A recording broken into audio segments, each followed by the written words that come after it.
started saying something about Sai Baba, and I said, oh, I know about Sai Baba. And that's when I was having trouble with my colon and had that wonderful healing that's standing right here in my living room. And when suddenly I was lifted into this energy and everything got back in place. We are here to experience those things so that we can learn. And every experience we have has a lesson in it. She is a woman on a profound spiritual journey. 89-year-old Harriet Freeman lives with her 97-year-old husband Carl in Galion, a small town in central Ohio. The years have led her to expanding religious views, to book clubs and study circles, to Eastern spirituality, and to the teachings of Yogananda and Sri Satya Sai Baba. Welcome to Souljourns. This interview was recorded in Galion, Ohio in the summer of 2009. Well, Ted, it's certainly a privilege to be here and have you do this wonderful interview, because mine is probably the same story that a lot of people have, except everyone's story is different. And I would like to start by telling you where I grew up and how I got on the path. I grew up in Charleston, West Virginia, in the Methodist Episcopal Church South. Now, have you ever heard of that? Nope. Nope. So we had a lot of revivals and lots of sin and sermons about sin and hell and all of those things. So not until I moved to Galion, Ohio, got married and came here, did I start to think for myself. And I thought, I can't worship a God like that. So I threw it out the window, the whole thing. I thought, I'm going to start over from the beginning. I want to find out who I am, why I'm here, where I came from, where I'm going, and what my mission is. And all this happened in little old Galion, Ohio? Little old Galion, Ohio. Ohio. You've lived in this house since the year 1954? And we moved, I was married in 1942. So Carl, who's going to be 97, and I just had a delightful lunch with, he's been your husband for almost 70 years? 67 years, And you put these questions together on your own in a small mid-Ohio town. And when I got here, I thought, I'm not going to live in this little town. And after 5 years, something said to me, you're going to spend the rest of your life here, Harriet. So here I am at 88, almost 89. And this is where my spiritual journey has been. Proving it can happen to anybody, anywhere. Any place, yes. You don't need to have a major university on your doorstep or swamis from India coming down your street. Nope. You have the public library, you have access to books, but most important of all, I'm guessing your story is that you have access to the limitless knowledge and intelligence of the cosmos. That's right. I absolutely agree with that. And I was led step by step by step. And even started back to college at 45 with my friend, same age, and that's when they opened the new campus in Mansfield of Ohio State University.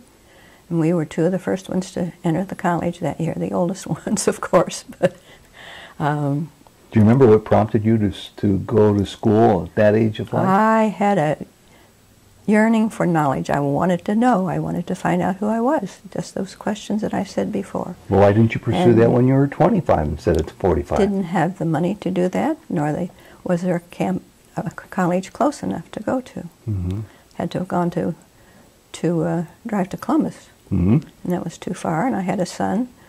I had a handicapped son, so that was a challenge, and he passed away when he was 50 years old in 1990. Anyway, with all of that, I started on my journey, and first I found Carl Jung. Looked for him in the psychology books because I knew some about him.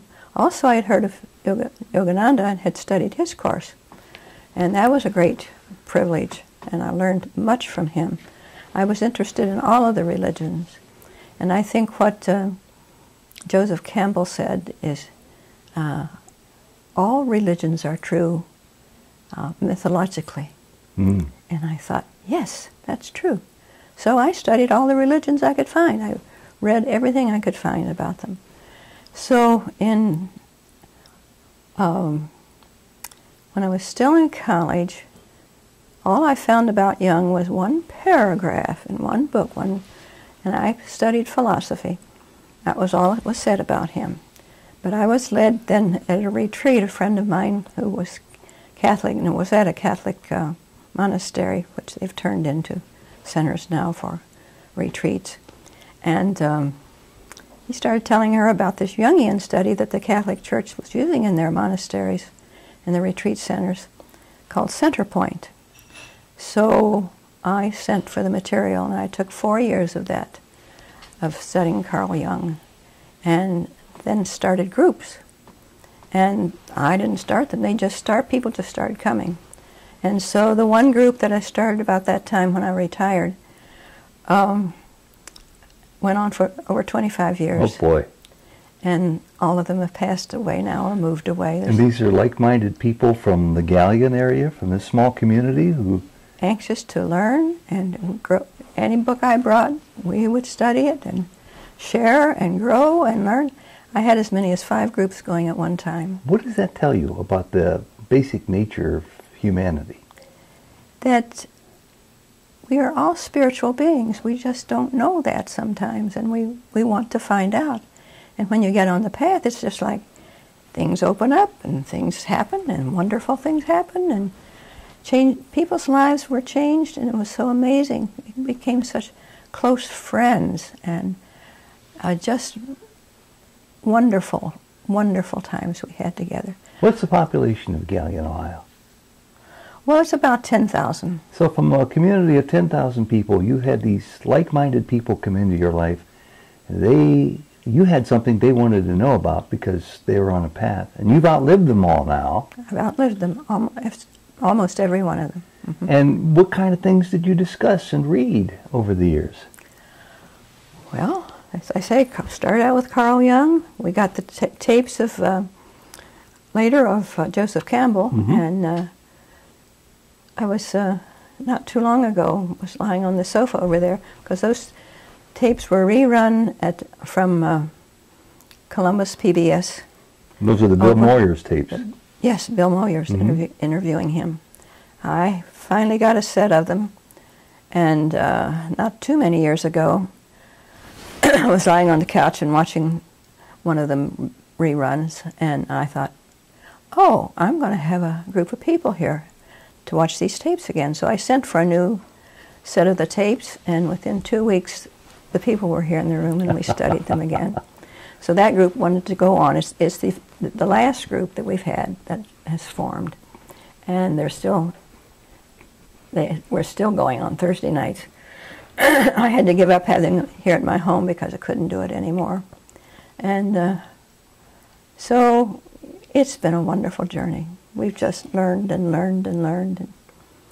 And I'm curious, did you find was it Episcopal Methodist or Methodist Episcopal Baptist Church? What was the name of that church? Methodist Episcopal Church. Did you find it useful and helpful in any way of getting your pinky wet, putting your foot in the water? Not that one. That was in the South. Okay. That was in South Charleston, West Virginia. But here in Galion, I was directing the choir in the Episcopal Church here. Mm-hmm. We had a small church, and the minister that came in 1952 started a meditation group. Only at that time you didn't call it a meditation group. That's pretty advanced for 1952. It certainly was. And he called it a cell group. Mm-hmm. And they got that name from the church one of the churches in Columbus that was on the cutting edge. Mm-hmm. And he taught us to meditate. And from there he told us about Dr. Glenn Clark, who had started the camps furthest out. And they were all over the United States, and I didn't know about them. So I was a little leery about going because I didn't want any more of this hallelujah stuff and where you get carried away.